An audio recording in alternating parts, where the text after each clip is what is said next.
The Truth and the Circle Around It by Kage Scott. Chapter 10. Seatbelts Required.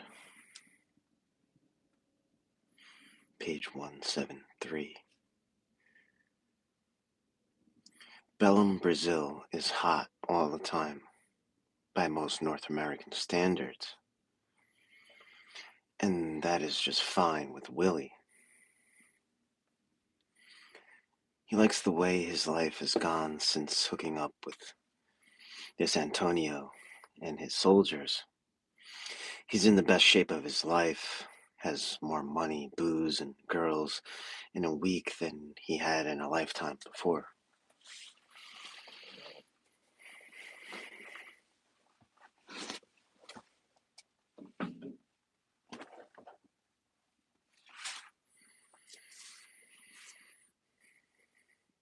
But most of all, the work is very exciting.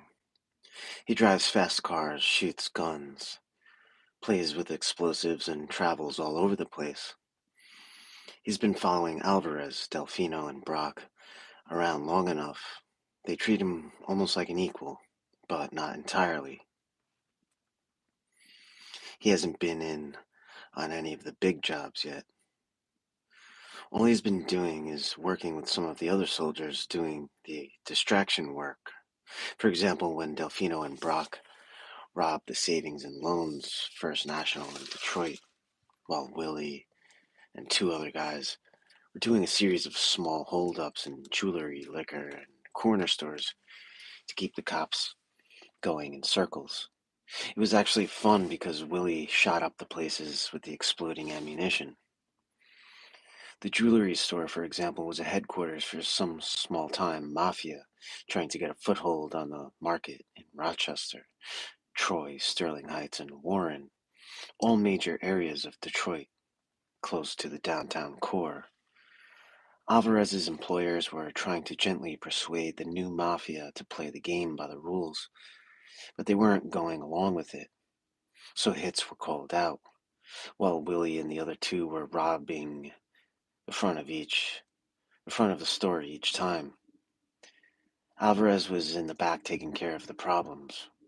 It all looked like one job and was a copycat of the others all pulled off the same day in that end of town. 3 major hits. This was a good payday without the robberies. In the meantime, while the police were following the system of events, the big job was going unnoticed only a few blocks away in downtown Detroit. 1400 August 8, 1991, Detroit, Michigan, USA. Ready? Delfino whispered to Fioriali, Salvatore, and Brock over their earpiece two-way radios. Let's have some fun, Delfino said as they prepared to step out of the vehicles. You see, for this job, they had each stole a vehicle, all with good getaway potential. Then they parked one within a few yards of the front entrance, one behind it, about 20 yards, one in front, about 20 yards, and one in the back alley, just away from the bank far enough as to not draw too much unwanted attention. This way they would have a car waiting no matter which way they might have to escape.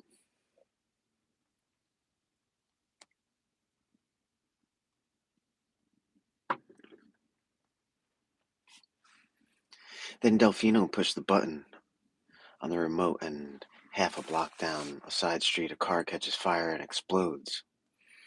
The immediate commotion caused a distraction, and the 4 men stepped out of the vehicles and walked up to the main doors of the bank. As they walked in, they slipped on gas masks. Then with special devices, they launched volleys of small rockets in all directions. The rockets move fairly fast and have small cartridges of a mild nerve agent called grestolamide. It does 2 jobs at the same time. It smokes up the room so the cameras are useless, and it knocks you out very quickly, but will only keep you out for about 3 minutes. Most people can catch themselves as they fall and move for about 10 seconds, then pass out. They usually end up in a crawling position because of the natural reaction to get to an exit. While everyone, including the guards, is hitting the ground, Salvatore and Fiorelli are spraying the insides of the front and back doors with a mirror coat type of spray paint.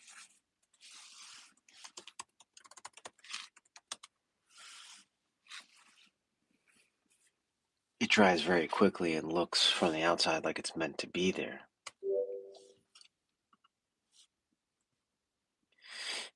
You can see out, but you can't see in. As well, they put a magnetized box on each of the doors. These boxes are charged with the same gas and have a motion trigger. If anyone new walks in, they'll be given a quick miss of the grestylamide to walk into, and down they go. At the very same time, Delfino and Brock are running towards the assistant manager and the cash cage. They put a mask on the assistant manager and push her to the ground, then toss a canister into the cash cage window. This all happens so fast there isn't time to hit an alarm. And besides, if they do get one off, several more down the street are going off already because of the explosion. Brock grabs the manager and points the pistol in her face, then tells her, "I'm going to let you live if you do what I say." She nods and then starts to look around in horror at the bodies of her coworkers and customers on the ground. They are still alive, they're just knocked out. He shakes her to get her attention. "Did you hear what I just said?" "Y- yes, I did." She is shaking so hard her sports jacket is vibrating. "Get a hold of yourself and I'll keep you alive." Brock yells at her and shakes her. "Bring her over here," Delfino tells him. Brock makes her walk towards the main vault. Meanwhile, Salvatore and Fiorelli have finished sweeping the room to make sure no one escaped the gas and was hiding. They run up the entrance of the main vault and begin to open the flatly folded duffel bags they brought to carry the money. "Don't fuck with me, lady. I've been watching you for weeks and I know you can open this up and get us the money in less than 30 seconds," Brock tells her as he pushes her towards the keypad. "Do it, lady," Delfino says. "Punch in the code. Each time you do it wrong and waste time, I'm going to cut off one of your fingers." "Please, no, I'll do it," she says excitedly as she quickly punches the code and hits enter. Then she tucks her hands into her armpits and tries to step back. "Wait, honey," Fiorelli says as he pushes the barrel of his gun into her back. "That's just the first step." "Good job," Delfino says to her as the vault unlocks. "Step two, dearie." "Okay." She becomes suddenly calm, realizing that if she gets this over with fast, they're more likely to keep their end of the deal. Then she walks forward and takes the key card from her right pocket and swipes the magnetic reader. The doors begin to open mechanically to all the sections of the vault, and her job is done. "That's it," she says, as she looks around at the men moving quickly into the different areas of the vault. "Good job," Brock says, almost sarcastically. Then he grabs her shoulder and pushes the pistol against the mask, forcing her to walk backwards. "Sit down and take the mask off. You'll go to sleep like everyone else, and you'll be okay in an hour or so." "Please, please, please." She gently sobs as she pulls the mask away from her face. Then she takes a deep breath, which is a natural reaction when taking a mask off.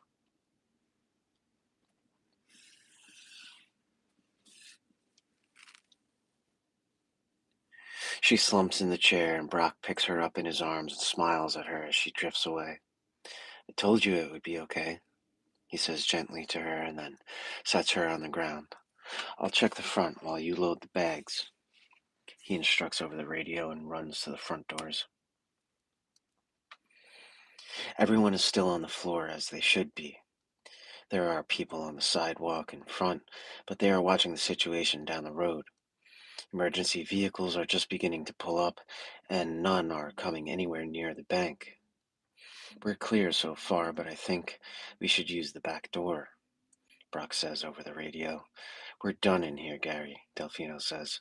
Why don't you take one of the cars out front in case we need a decoy?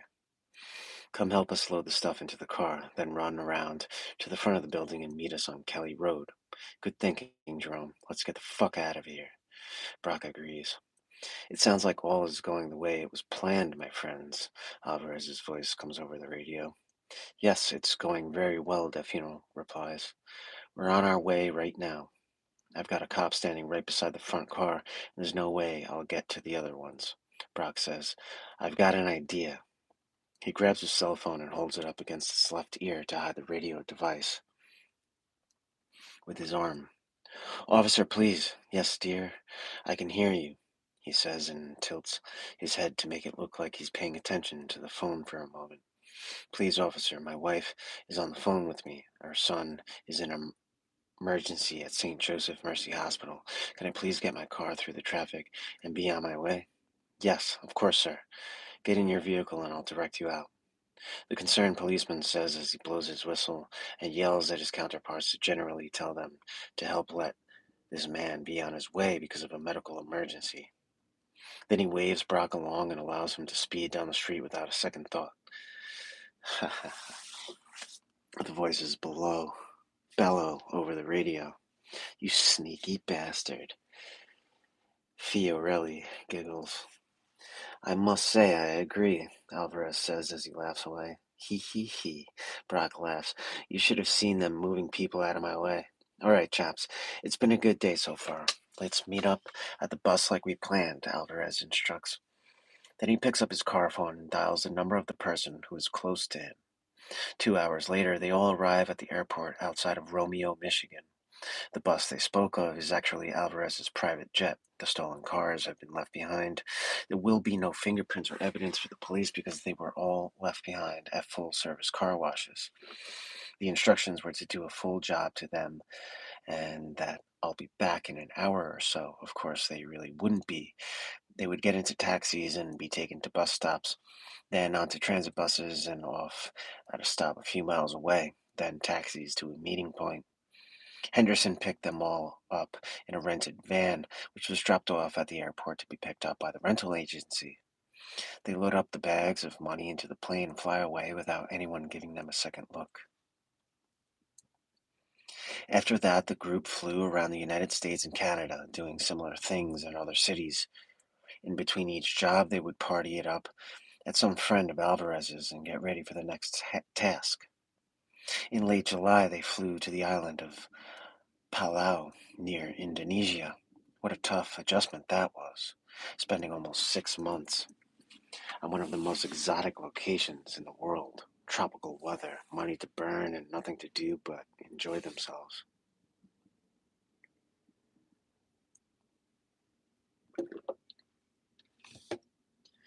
They basically stayed away from everyone except the people they were associated with.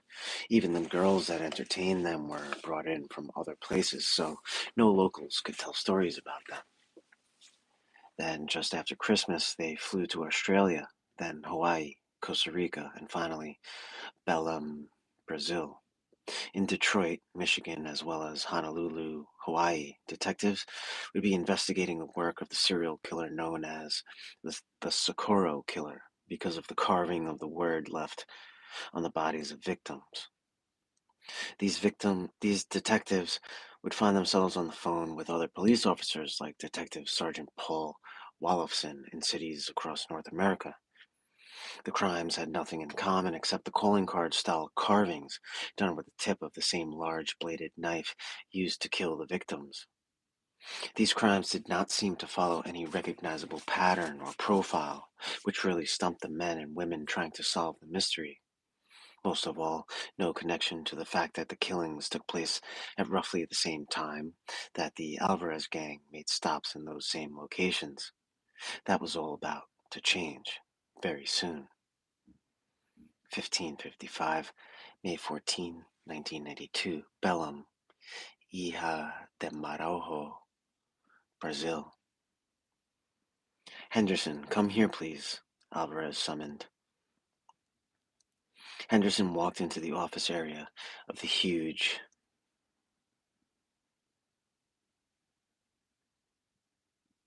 extravagant hotel suite.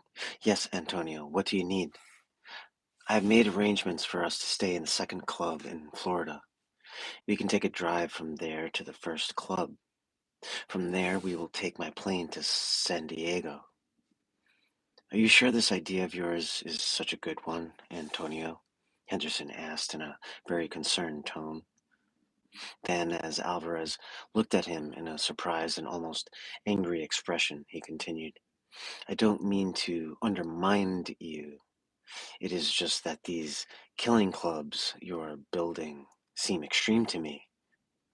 Henderson, old chap, these are just the beginning of my empire. With the professionals I have chosen to run each club, I have total confidence and control. Also, each club leader has a professional entry man and a top-notch counterfeiter working under him. The killing members under these people are well under control because of the videotapes we have of them. Besides, if anyone gets out of hand, they just simply disappear. I know all this, my friend.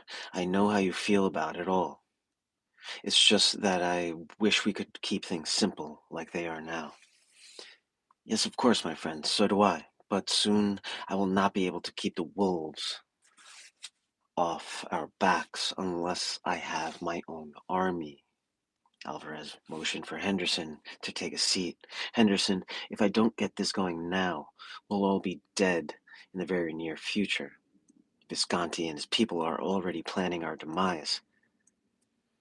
These clubs will give us protection. Henderson let out a huge breath and then began to rub his temples and forehead in despair. Sometimes I feel as if we have already died. Have you been working with Willie on the plans for Winnipeg lately? Alvarez asked, hoping that changing the subject would ease the tension. Not since we left Indonesia. I haven't pulled any of the plans out because of our schedule, Henderson answered. Do you think he's ready for it? Antonio questioned. Oh, goodness, yes, Antonio, Henderson began. He's had it down pat for months. How about the others? Fiorelli and Salvatore, do you think they can pull off their end of it without the rest of us? Alvarez had a serious look on his face. His sharp eyes were piercing at Henderson, waiting for an expected response. Henderson looked surprised at the line of questioning. Is something not as it should be, Antonio? You seem almost disturbed, as if there is a problem of which I am not aware. I just got off the phone with my brother. He tells me there is someone on the inside of my operation. Alvarez gets up and walks over to the bar fridge. Would you like a drink, Henderson? Yes, he says, as he takes a big breath and lets it out. I need one now. Who do you suppose it could be? It's not me, Alvarez chuckles, and I'm damn sure it's not you. I would actually expect it to be Jerome if he were not my cousin. He hands Henderson a drink of bourbon and sits down on the massive leather couch. But it is not my dear cousin. I think it's either Fiorelli or Salvatore. Not Brock? Other than Willie, he's been with you the shortest amount of time, Henderson remarked. Alvarez, remember the looks on their faces when they shot those cops up in Vancouver? Henderson thought for a second. Well, yes, but they didn't know they were using explosive ammunition. A minute later, they were cheering and hollering. Yes, they were. Alvarez smiled as he took a sip of his drink. But the look on their faces when it first happened, they were mortified. They never wanted to fire another shot after that. They each took one car, as you instructed, Henderson added. Yes, but while you were driving, I was watching in the mirror. They aimed directly at the chests of the officers, knowing those cops would be wearing bulletproof vests. Alvarez was thinking very deeply as he spoke. Yes, okay. What of it? Henderson was trying to follow the line of thinking. There was a slight delay before Fiorelli shot at the second car, almost as if he was giving them a chance to duck down. Alvarez had a look on his face and was giving off the body language of someone who is expecting the other person to realize what is being said. Yes, Antonio, I'm following you, Henderson remarked as he noticed Alvarez's posture. Fear really shot at the top of the windshield, Alvarez said with an excited tone. It never dawned on me until just a few minutes ago. Something has been bothering me about the whole thing right from the start, and now I think I know what it is. This is what it is.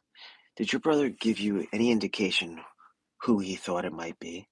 Henderson asked. Oh, Henderson, give your head a shake, Alvarez said with disgust.